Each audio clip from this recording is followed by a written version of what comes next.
In the first lecture about vasculitis, we discussed the definition of vasculitis, difference between vasculitis and vasculopathy. We discussed the different etiological mechanisms working to induce vasculitis. We discussed the localizing factors and the factors favoring granuloma formation.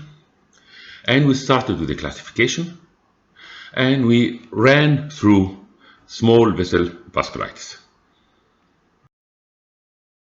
I remind you, small vessel vasculitis manifests by palpable purpura mainly, and these are the examples of small vessel vasculitis that we have to know: idiopathic cutaneous small vessel vasculitis, Henningsen line purpura IgA mediated in infants and children, presenting with acute abdomen mostly, urticarial vasculitis presenting with long-standing persistent urticarial wheals with central purpura and lasting for more than 48 hours each wheel of them.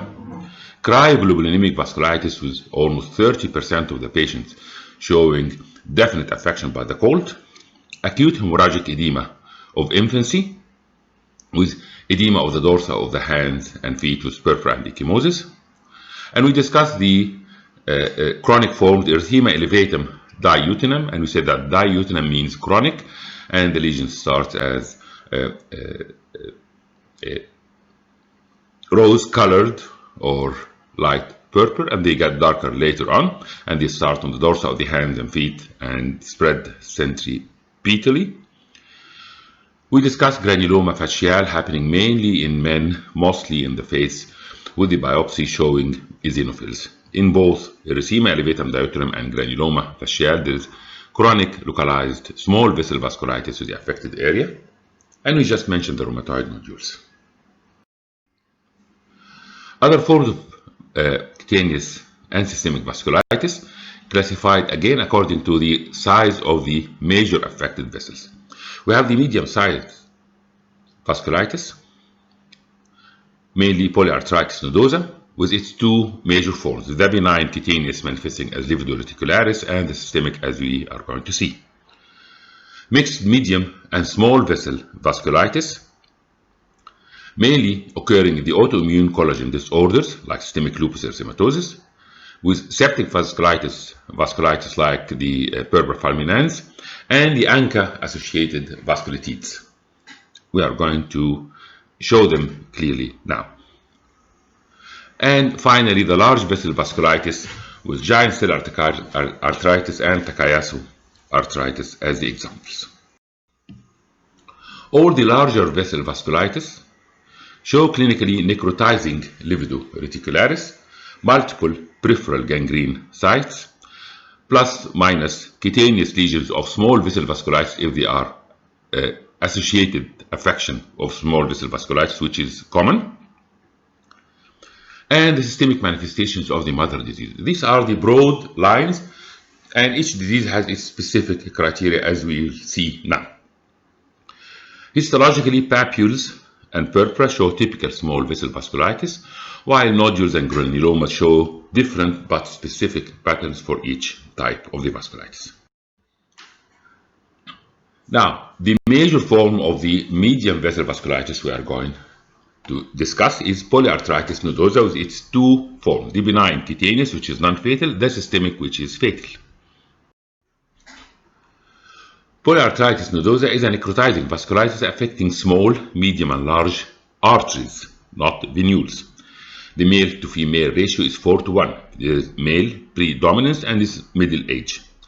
Livido reticularis, we have to understand, Livido reticularis, as we are going to see in the photos, is a sign of affection of the medium-sized arteries and arterioles affecting the skin.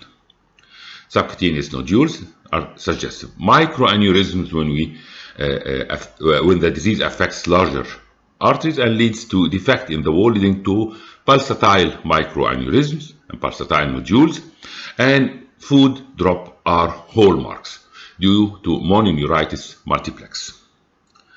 Cutaneous polyarteritis nodosa affects skin, muscles, nerves, and cutaneous arteries with favorable prognosis. Here we are not talking about internal systemic affection, and patient survival is high, no affection to the quality of life.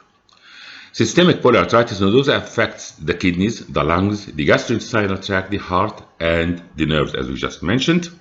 It starts insidiously with fever, malaise, edema, weight loss.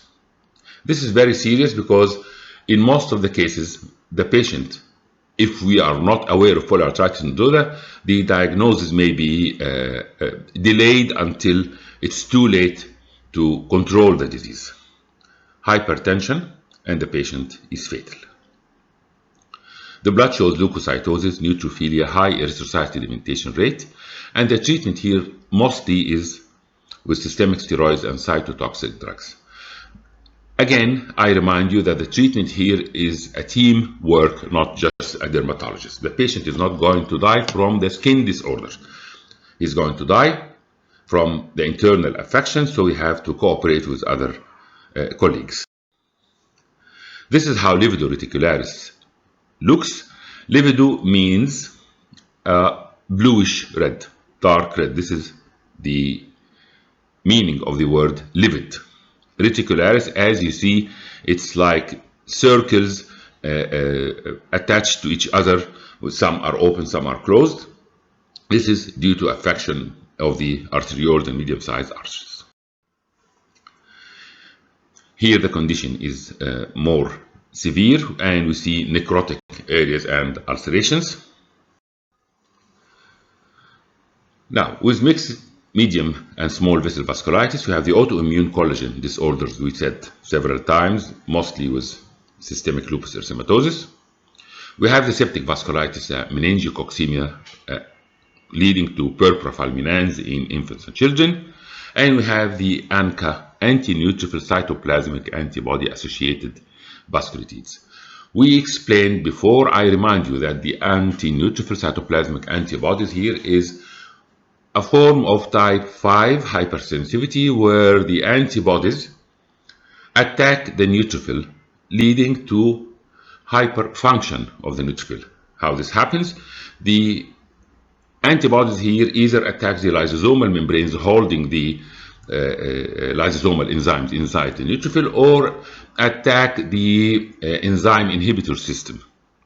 So attacking the cell here leads to hyperfunction, like the classic example of the long-acting thyroid stimulator that we all studied as undergraduate students. We have the microscopic polyangiitis, the Wegner granulomatosis with polyangiitis. We have the Churg-Strauss eosinophilic granulomatosis with polyangiitis, and we have the drug-induced cocaine levimazole vasculopathy vasculitis. Let's look at it. With Purpura Fulminans, we see an infant or a child who is toxic with widespread ecchymotic and necrotic and gangrenous lesions. It follows gram-negative septicemia and scarlet fever and meningococcal meningitis. This is an example of the Schwarzman phenomenon, as we explained in the pathogenesis of vasculitis. The first shower of gram-negative toxins devitalizes the endothelium, and the second shower leads to precipitation of the vasculitic process without an immune reaction happening here. It's direct toxic effect of the gram-negative septicemia on the endothelial cells. The condition is fatal from septicemia primary as the cause, or secondary when the gangrenous areas start to get secondary infected. Here the child should be hospitalized with supportive measures, debridement and grafting, and antibiotics should all be offered to the patient in rather complete aseptic conditions. Here are two photos from the internet of the Purpura Fulminans with meningococcal coccaemia. ANCA positive vasculitis. We have the anti-proteinase 3 cytoplasmic anti-neutrophil cytoplasmic antibodies. This is the C-ANCA, and this happens with Wegner's granulomatosis. The anti-myeloperoxidase perinuclear anticytoplasmic antibody. This happens with Churg-Strauss granulomatosis. Both C, the cytoplasmic, and P, the perinuclear anti-cytoplasmic antibodies together are present in drug-induced vasculitis. And we have the microscopic polyangiitis. Microscopic polyangiitis is ANCA positive. It is generalized small vessel vasculitis with fever, myalgia, arthralgia, weight loss, glomerulonephritis, pulmonary affection.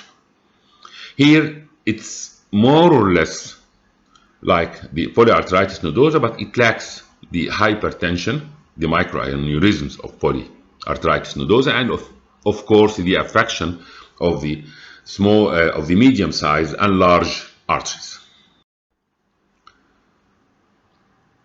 Wegner and Churg-Strauss used to be classified as granulomatous vasculitis. Now, as we mentioned in the pathogenesis of vasculitis, that there's a new group forming guided by the pathogenetic mechanism, which are the ANCA positive vasculitides, including the Wegner and the Churg-Strauss. Wegner manifests as necrotizing granulomas of upper and lower respiratory tracts. So the patient may have snuffles or may have cough, dry or productive, may have signs of affection of the pulmonary tract.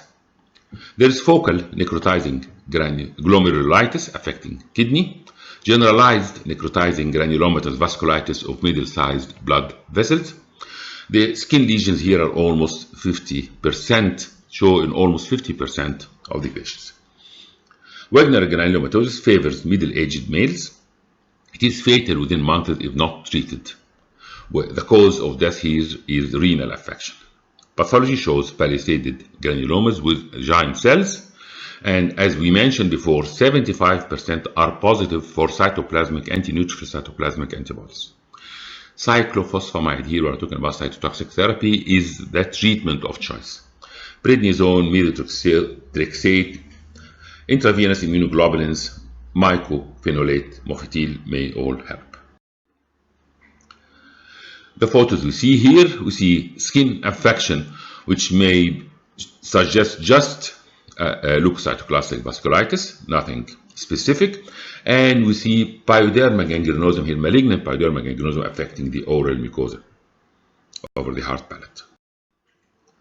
Here's the pathology with the granuloma and infiltrate. Eosinophilic granulomatosis with polyangiitis, Churg-Strauss syndrome, used to be called allergic granulomatosis. It passes through 3 stages. Number 1 is asthma, rhinitis, and nasal polyps around the age of 35. This is very important because usually asthma starts early in life. When asthma starts at the age of 35 or later than this, then we should suggest something other than allergic asthma as happens. Here, asthma, rhinitis, nasal polyps start around the age of 35, and this is a warning sign. This is an alarm. Attacks of fever, pneumonia, gastroenteritis, and eosinophilia follow in years. Now they start to have attacks of diarrhea with fever and blood eosinophilia. And after this stage, in months, there's generalized angiitis. Inflammation of the small and medium-sized arterioles affecting the liver, the heart, the lungs, the kidney, the pancreas, and the skin. You go through your textbook, please, and see the details of the affection of each of these systems, because these are warning signs when you see the patient. This disease favors females over males. It's more affected, where they die from granulomatous heart affection in most of the cases.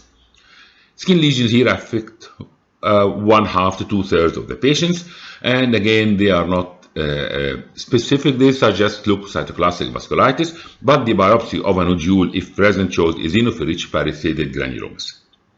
Peripheral eosinophilia and positive perinuclear ANCA are marked. Treatment by steroids and cytotoxic drugs. Here, biopsy of a nodule of allergic granulomatosis, and we see the eosinophilia common here.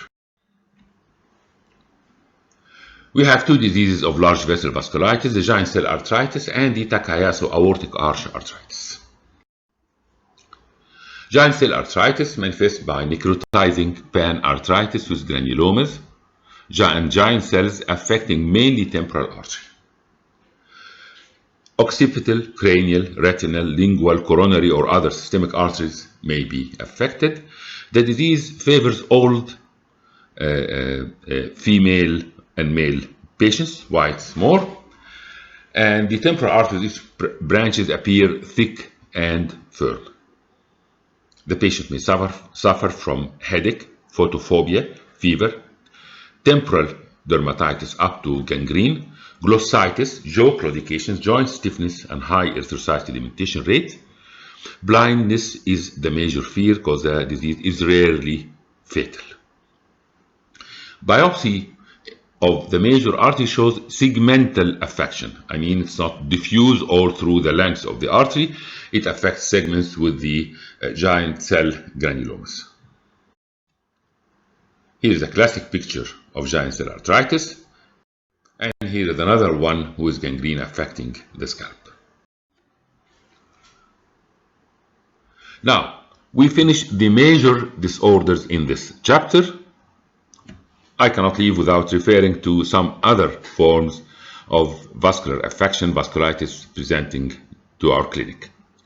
Malignant atrophic papulosis, Dego's disease, Pyoderma Gangrenosum, and some of the nodular vasculitis, and acute febrile neutrophilic dermatosis, which used to be classified as vasculitis, and now they removed it from this chapter, and it's with neutrophilic dermatoses. Vasculitis here is secondary to the diffuse neutrophilic infiltrate of the dermis.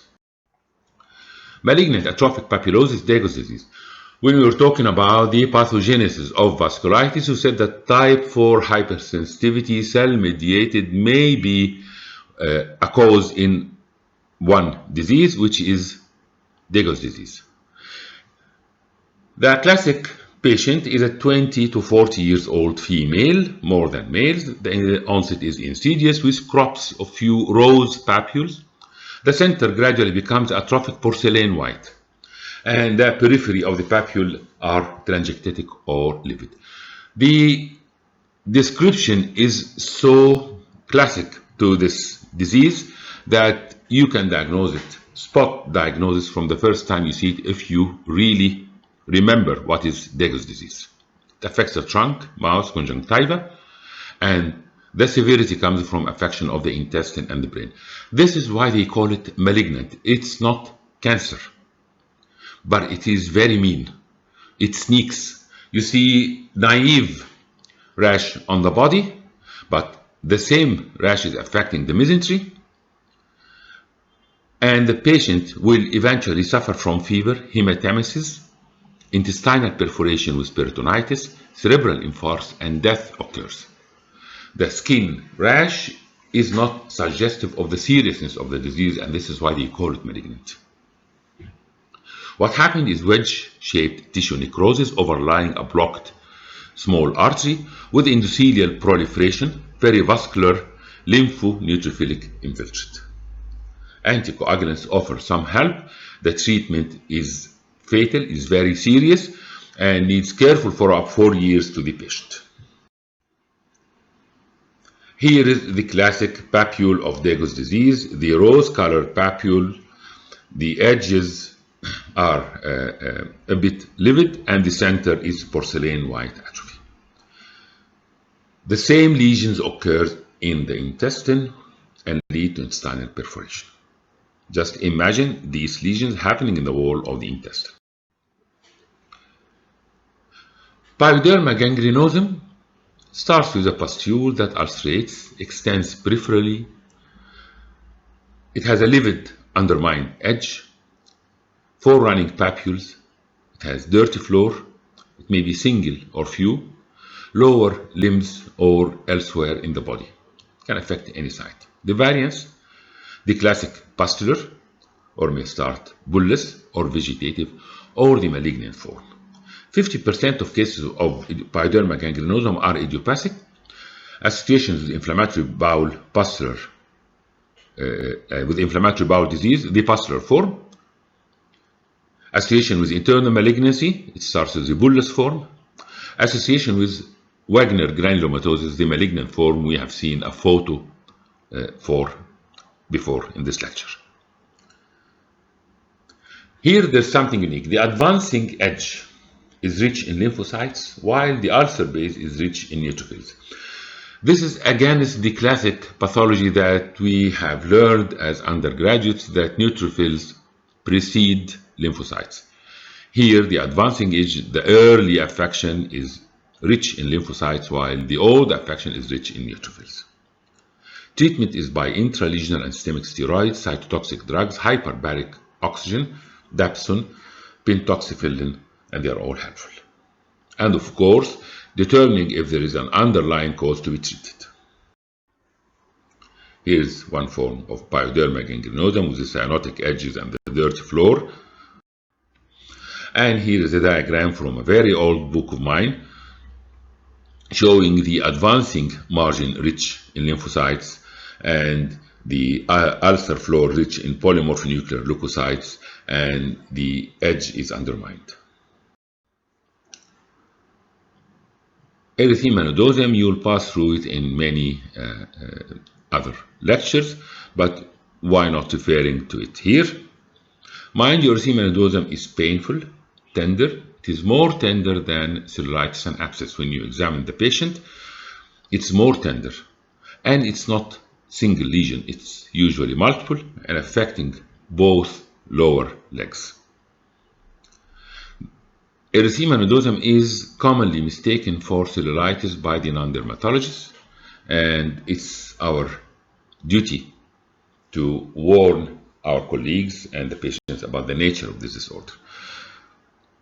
These lesions do not break through the skin, they do not ulcerate. It's maybe you'll have better explanation of erythema nodosum with panniculitis, but know it from here, please. They never break through the skin. And with repeated erythema nodosum, please ask for chest X-ray because there may be underlying sarcoidosis. Here are some photos of erythema nodosum. Pathology of erythema nodosum with septal panniculitis. Nodular vasculitis, we have two main forms. Erythema chronicum migrans, subacute nodular migratory panniculitis affecting females of middle age, lateral side of the legs. It's more painful than erythema nodosum and again does not break through the skin. It lasts 4 to 5 months in migratory fashion, and inflammation is deeper than with erythema nodosum with septal and peripheral lobular affection. While erythema induratum of Bazin affects the cuff area, classically in obese females, classically with poor peripheral circulation, and classically with pulmonary TB. Of course, one of these factors may be missing, and still it is erythema induratum of Bazin. Subcutaneous nodules break through the skin, forming deep ulcers. This is a form of nodular vasculitis, and the pathology, erythema induratum of Bazin breaking through the surface of the skin, making ulcers, and the pathology with the infiltrate. And finally, with acute febrile neutrophilic dermatoses, sweet syndrome, which is not anymore classified as vasculitis. It's recurrent attacks of fever, neutrophilia, skin rash affecting preferably females of middle and old age. It's preceded or associated with infection, neoplasia, or pregnancy. There's abrupt onset of erythematous plaques or nodules with occasional blisters or pustules. Here, the rash starts in the face and trunk and spreads centrifugally. The lesions look like those of erythema elevatum diutinum, and this is why I always refer to a sweet syndrome before leaving this chapter. With erythema elevatum diutinum, the rash starts at the dorsa of the hands and feet, of the forearms and legs, and spreads centrally, centripetally, while in acute febrile neutrophilic dermatosis there is fever characteristic, neutrophilia characteristic, and the lesions start in the face and trunk and spread centrifugally. Histologically, nodular and diffuse dermal polymorphonuclear lymphocyte infiltrate with karyorrhexis, massive dermal edema, and focal, if ever, leukocytoclastic vasculitis. And this is why it was erroneously put beforehand with the chapter of vasculitis. Arthralgia, myalgia, pleurisy, high erythrocyte sedimentation rate, and internal organ involvement are all usually present and should be checked in the females with Sweet syndrome. The response is excellent to steroids and, of course, to dapsone. Once neutrophils are the major functioning cells, dapsone is a treatment of choice. Unfortunately, again, it's not that available in the market as used to be before in Egypt, and I don't know why. Photos of Sweet syndrome clinically and histologically. Biopsy swarming with neutrophils, and here there's a blood vessel affected. Does not show necrosis but shows infiltration with inflammatory cells. Again, diffuse infiltration with neutrophils.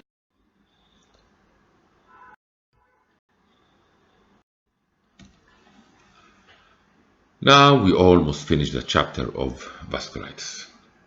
Please, I have to stress upon one very important fact. In the two chapters, I have the honor and privilege of explaining to you. I just mention the headlines.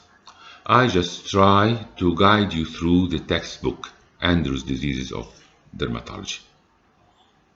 Please go through your textbook, go for the details, but always start with the basic knowledge, because this is what really stays and this is what really helps you to diagnose and manage the patient. I offer handouts, and these are not by all means an alternative to the textbook. Have the courage to go through the textbook, to read it, to enjoy it, to love it, and this is what stays with you for your life.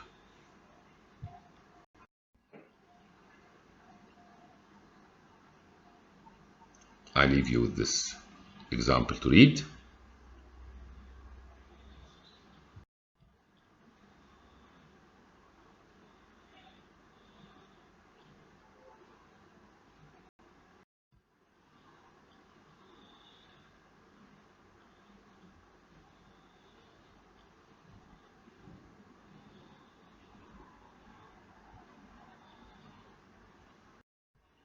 And thank you.